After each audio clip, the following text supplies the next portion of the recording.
यह गाथा है उस वीर भूमि की, जहाँ की मिट्टी में शौर्य की सुगंध बसती थी, जहाँ की हवाएं रणबांकुरों के जय घोष से गूंजती थीं और जहाँ का हर कण बलिदान की अमर कहानी कहता था। यह वही भूमि था जहाँ राजा केवल सिंहासन पर नहीं बल्कि रणभूमि में भी जन्म लेते थे। इसी भूमि से उठे महाराजा सुहेलदेव, एक ऐसा नाम जिसने विदेशी आक्रांताओं के घमंड को चूर चूर कर दिया। 11वीं सदी का भारत में एक ऐसा दौर था जब विदेशी आक्रमणकारी बार बार हमारी पवित्र भूमि पर आक्रमण कर रहे थे। मंदिरों को लूटा जा रहा था, निर्दोषों का संहार किया जा रहा था और हिंदुस्तान की जड़ों को हिलाने की कोशिशें हो रही थीं। महमूद गजनवी, जिसने सोमनाथ के मंदिर पर हमला किया, वह अपने साथ केवल लूट का लालच ही नहीं बल्कि भारत की संस्कृति को मिटाने का इरादा भी लेकर आया था। उसने अपने सेनापतियों को आदेश दिया था कि इस उपजाऊ और समृद्ध भूमि पर इस्लामी सत्ता स्थापित की जाए। इन्हीं में से एक था उसका भांजा सैयद सालार मसूद। वह महमूद गजनवी के सपनों को आगे बढ़ाने के लिए बहराइच की ओर बढ़ा। उसे विश्वास था कि इस विशाल उपमहाद्वीप में कोई भी उसकी शक्ति के सामने टिक नहीं सकता।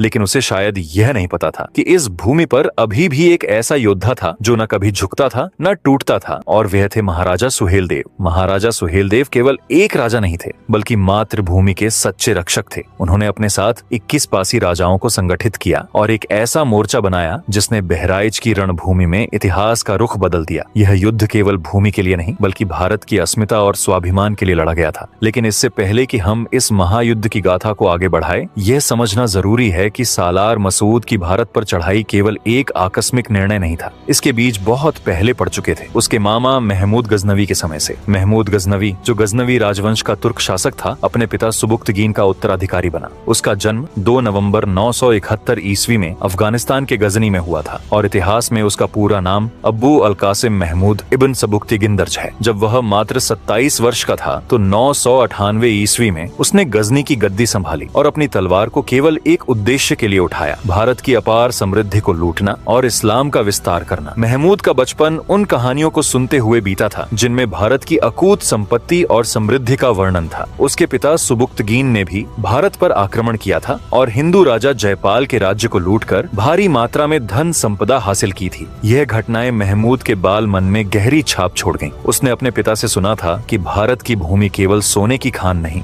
बल्कि संस्कृति और धर्म का एक ऐसा केंद्र है जिसे यदि कुचल दिया जाए तो इस्लामी सत्ता को बढ़ाया जा सकता है। यही सुनकर महमूद के मन में भी भारत को लूटने और अपने मजहब को फैलाने का विचार उसके मन में बैठ गया। उसने संकल्प लिया कि वह न केवल भारत की असीमित दौलत को अपने देश ले जाएगा बल्कि यहाँ इस्लाम को भी स्थापित करेगा। इसलिए वह 1000 ईस्वी से उसने भारत पर हमला करना शुरू कर दिया।